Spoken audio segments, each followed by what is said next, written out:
Alors comme vous avez certainement pu lire sur l'affiche, le thème de ce rassemblement tournera autour des signes de Qiyamah.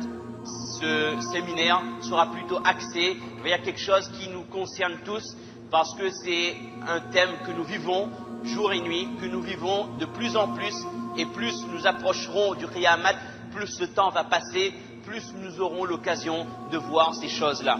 Alors, quand on aborde le thème des signes de Qiyamah, il faut tout d'abord savoir que le fait de connaître les signes de la fin du monde, les signes du Qiyamah, c'est une spécificité de l'islam. C'est quelque chose qui est propre à l'islam. Il faut savoir qu'aucune religion avant l'islam, il n'y a pas eu une religion avant l'islam dans laquelle il y a des informations données à sa communauté concernant le futur.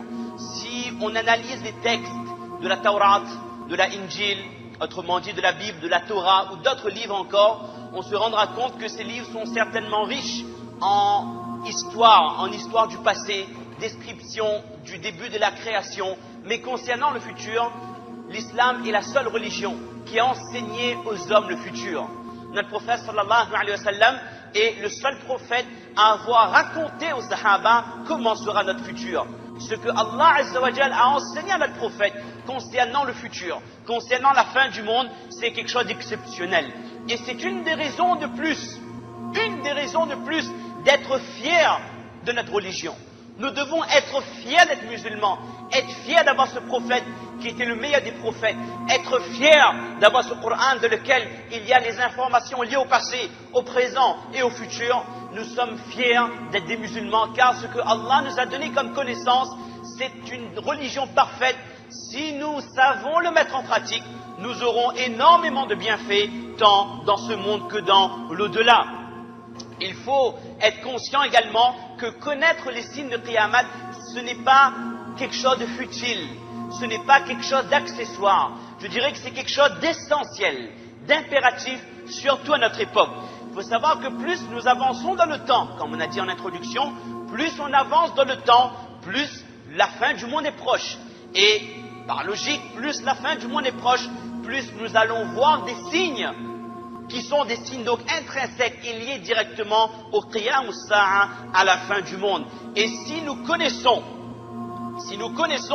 que ces choses qui sont en train d'arriver, la discorde, le chaos, les difficultés que connaissent la Ummah et le monde d'une manière générale, ce ne sont pas là des faits du hasard, mais ce sont des signes directs du qiyamah, annoncés par notre prophète sallallahu alayhi wa sallam il y a 15 siècles. Alors je vous assure mes chers frères, je vous assure mes chères sœurs, que nous ne tomberons pas dans ces pièges. Nous ne serons pas victimes de ces signes de qiyamah, bien au contraire, nous en prendrons garde.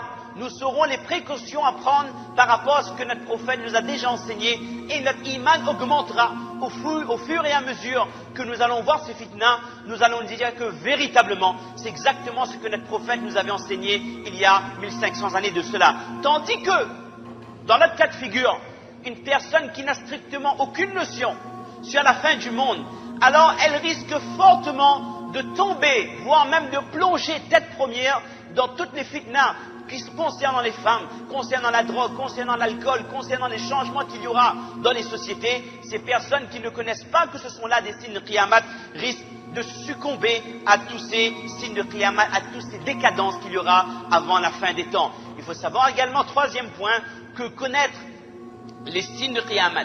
Les signes de Qiyamah en eux-mêmes, c'est une ni'mat, c'est un bienfait de la part d'Allah, car ces signes sont un rappel avant tout. Un rappel pour le musulman que la fin du monde est proche. Quel que soit le degré de civilisation que notre pays peut atteindre, quelles que soient les avancées technologiques, quels que soient les progrès qu'on puisse faire, quelle que soit l'avancée dans les droits de l'homme, du citoyen ou toute autre chose, il faut être conscient d'une chose, c'est que ce monde est destiné à dépérir. Même si les scientifiques, même si les philosophes se moquent ouvertement de la notion de la fin du monde, sachons que ce dunya terminera. Et un des signes évidents, si on vous demande quelle en est la preuve, que telle ou telle chose qui ont été annoncées il y a maintenant 15 siècles et qui n'étaient pas imaginables, qui étaient inconcevables il y a 1500 années, ces signes-là sont en train de se produire un après l'autre. Ces signes sont en train de se succéder et cela prouve la véracité de ce que notre prophète sallallahu alayhi wa sallam nous avait dit. Alors maintenant, pour aborder plus directement les signes de Qiyamah, vous savez qu'il y a deux catégories de signes de Qiyamah. Il y a ce qu'on appelle les petits signes et il y a les grands signes de Qiyamah. Et parmi les petits signes de Qiyamah, les ulama rahimahumullah ont fait trois classifications. Il y a trois catégories de petits signes de Qiyamah. Il y a tout d'abord les petits signes de Qiyamah qui se sont produits à une époque, il y a des siècles de cela, et que ces petits signes ne reviendront plus. On citera par exemple lorsque le prophète sallam a fendu la lune en deux. Également ce feu qui a eu lieu il y a plusieurs siècles dans la péninsule arabe qui s'appelle le Hijaz, ce feu gigantesque annoncé par notre prophète sallallahu alayhi wa sallam et qui a eu lieu il y a beaucoup de siècles, il y a plusieurs siècles de cela, et ce feu était tellement gigantesque que comme annoncé par les textes, il était visible de la péninsule arabe jusqu'à Basra, jusqu'en Irak. Et les livres d'histoire nous précisent comment était ce feu et les vestiges existent toujours dans la péninsule arabe. Des petits signes qui ont eu lieu à une époque et qui se sont complètement terminés, ils ne sont pas voués à se reproduire. Deuxième catégorie de petits signes de Qiyamah, ce sont des petits signes qui ont eu lieu et qui sont voués à se répéter. Des petits signes qui se sont produits et qui continueront à se produire jusqu'à l'arrivée des grands signes de Qiyamah. On citera l'apparition de 30 Dajjaloun, de 30 imposteurs qui prétendront être prophètes, qui amèneront les gens vers le haram, qui donneront aux gens plutôt les actions qu'il faut pour les emmener directement vers le Jahannam. Donc ces 30 imposteurs, certains sont apparus, d'autres sont en train d'apparaître et d'autres apparaîtront jusqu'à l'arrivée des grands signes de Qiyamah. Et parmi ces petits signes qui se reproduisent de manière permanente également, une multitude de tremblements de terre qui auront lieu jusqu'aux grands signes de Qiyamah. Maintenant, ce qui est plus intéressant, les petits signes de Qiyamah qui ne se sont pas encore produits. Et tant que ces petits signes ne se réaliseront pas, jamais un grand signe de Qiyamah ne pourra avoir lieu. On ne citera que deux exemples, car il n'y en a plus beaucoup. Il n'en reste que deux ou trois selon les ulama. On citera deux parmi ceux-là. Ce moment annoncé par le prophète sallallahu alayhi wa sallam, où il y aura un tel bouleversement dans le climat, un tel bouleversement dans le climat, un tel changement dans le climat, que la péninsule arabe, le désert arabe, redeviendra anhara, jannati ou anhara, redeviendra prairie verdoyante avec des ruisseaux qui couleront, comme c'était le cas il y a des milliers et des milliers d'années. Cela ne s'est pas encore produit, il arrivera un jour avant la venue de Imam Mehdi. Autre exemple, notre prophète alayhi salatu wassalam nous a annoncé qu'un jour, une montagne d'or émergera du fleuve qui s'appelle l'Euphrate. Et ce petit signe ne s'est pas encore produit, rien à voir avec les gisements de pétrole qu'il y a pu y avoir en Irak ou en Iran ou dans d'autres pays. C'est un signe réel, une montagne d'or qui viendra du fleuve de l'Euphrate. Cela arrivera avant l'arrivée des grands signes de Qiyamah. Donc ça, c'était les petits signes de Qiyamah. Maintenant, concernant les grands signes de Qiyamah, ça vous le savez, dans l'ordre chronologique, l'apparition de Imam Mehdi, ensuite l'antichrist Dajjal, ensuite le retour de Hazrat Isa alayhi salam, le retour de Jésus que même les chrétiens croient, la venue de Gog et Magog, je dirais plutôt l'apparition de Gog et Magog, la venue d'une bête à Makkatul Mukarrama, la disparition progressive de l'islam jusqu'à ce qu'il n'y ait plus de musulmans sur la terre, la destruction donc de la Kaaba et le soleil qui se lèvera à l'ouest. Ce sont là les grands signes de Qiyamah. Mais comment aborder ces signes de Qiyamah en relation directe avec la population jeune qui est devant nous, avec ce que vous vivez dans votre vie de tous les jours? On va essayer de trouver qu'est-ce qu'il y a dans ces signes de Qiyamah comme point commun avec les situations de la vie que vous vivez dans votre vie de tous les jours. Alors il faut savoir que les difficultés que vous éprouvez, les difficultés que nous tous éprouvons pour pratiquer notre dîn en l'an 2008, à cette époque, ces difficultés résident dans deux choses. La première chose, c'est la difficulté qu'il y a à pratiquer l'islam. La difficulté qu'il y a à pratiquer l'islam à un tel point que lorsqu'une personne reste ferme dans sa pratique, on va lui traiter d'extrémiste, d'intégriste ou alors de personne marginale. C'est comme si on ne peut plus pratiquer notre religion. Et l'autre point, c'est quoi? L'apparition d'une quantité de tentations, de fitna, une quantité de péchés qui fait que pratiquer sa religion devient presque impossible. Et ces péchés sont en relation avec les problèmes de sexualité, tout ce qui amène vers le zina, vers l'homosexualité et vers les autres pratiques dérivant de la sexualité, également la consommation d'addiction, d'alcool et tous les autres péchés. La difficulté de mettre sa religion en pratique est l'apparition d'une quantité de fitna qui rend l'accès à la religion difficile. Et là, je tiens à vous rassurer.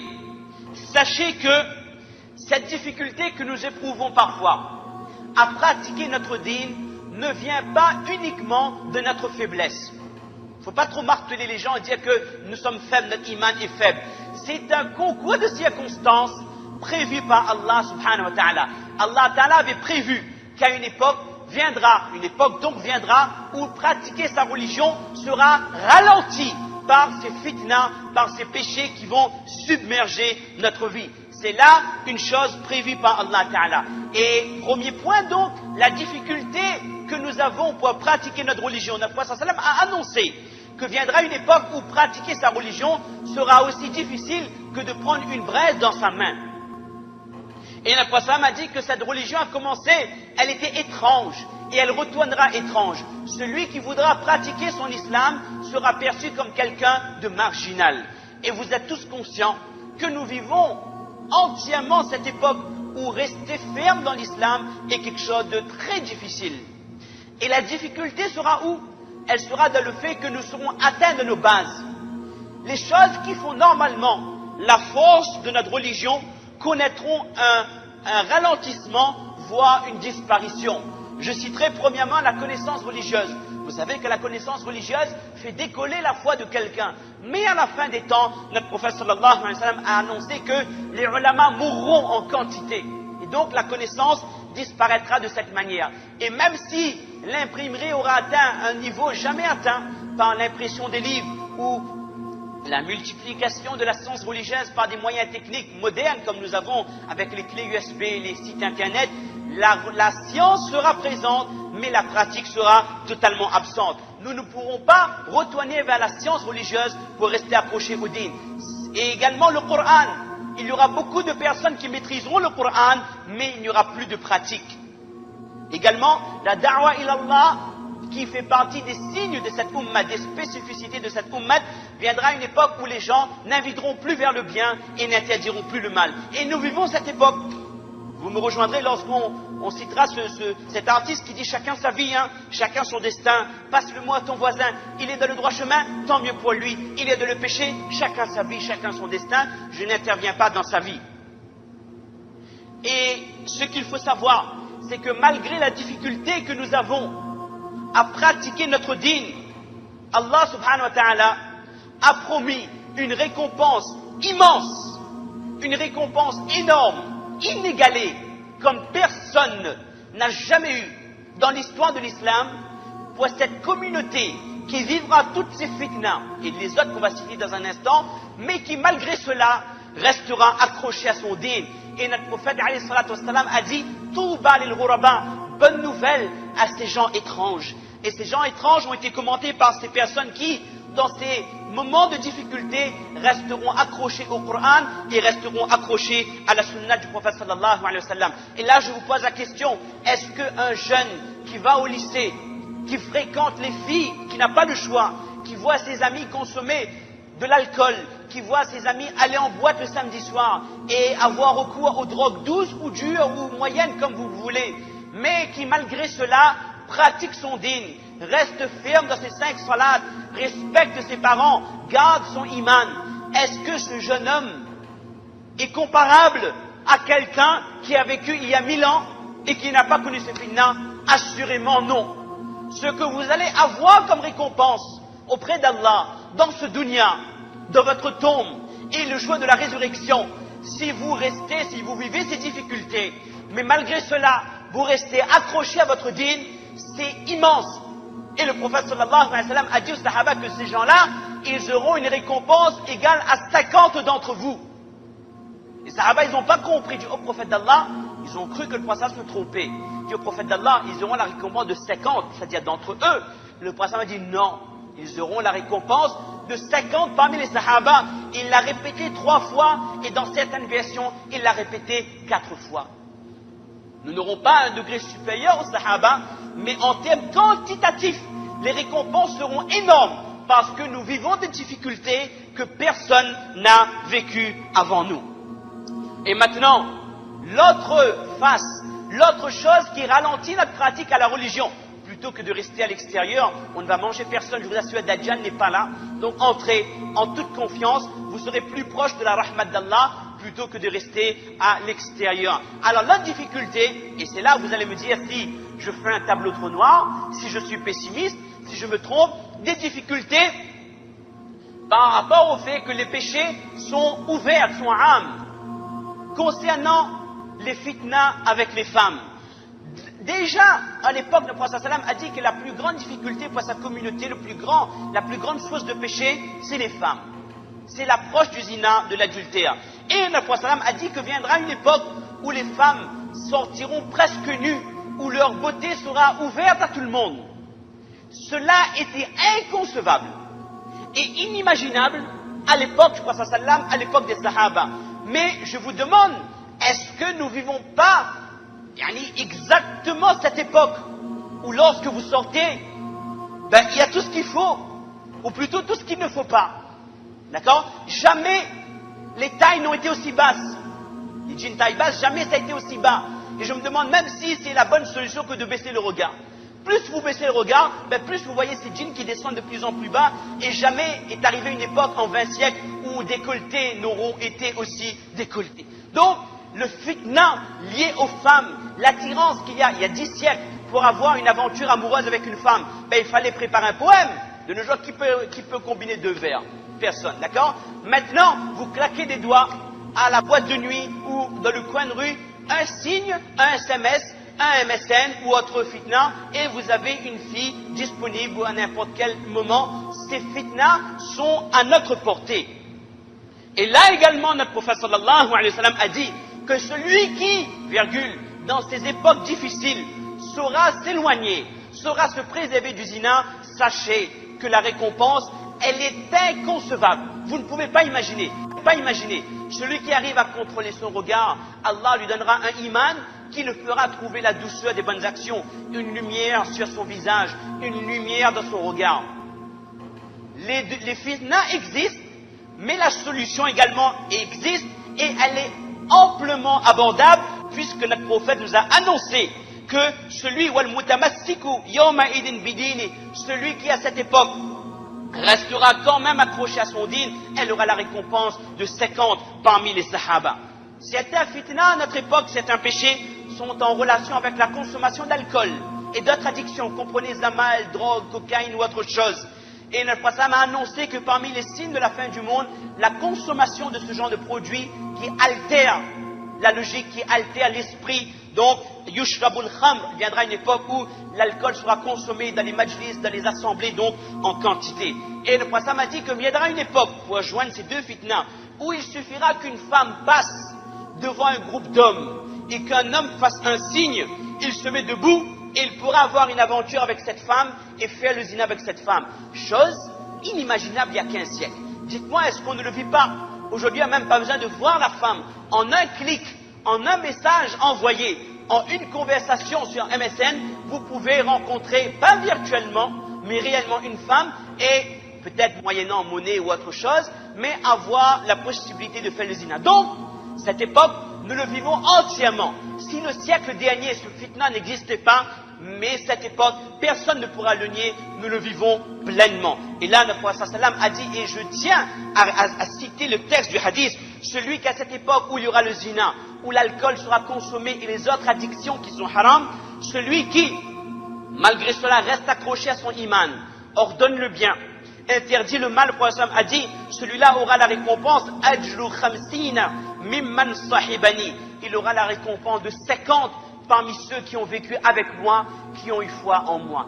Cette récompense n'était pas accessible il y a 2000 ans.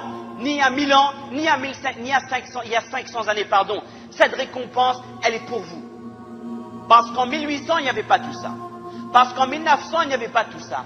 Parce qu'à l'époque de nos dadas, de nos nanas, de nos grands-parents, de nos babacos, j'espère que ça se dit toujours comme ça, je n'ai pas oublié le terme depuis Saint-Pierre, à cette époque, il y a 30 ans, wallahi, il n'y avait pas ces fitna.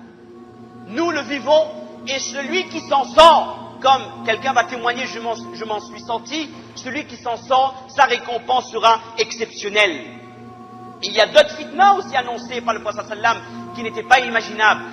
L'arrivée, la pratique en masse de l'homosexualité. De nos jours, il y a des lois qui protègent ceux qui sont adeptes de ce mode de vie, des lois contre l'homophobie. Et le prophète sallam a dit que viendra une époque que les hommes se suffiront des hommes, mais dans l'autre sens également. Et les femmes se suffiront aux femmes. C'est un signe annoncé par notre prophète, et au fur et à mesure que nous allons voir cela, nous devons nous rendre compte que réellement notre prophète avait raison.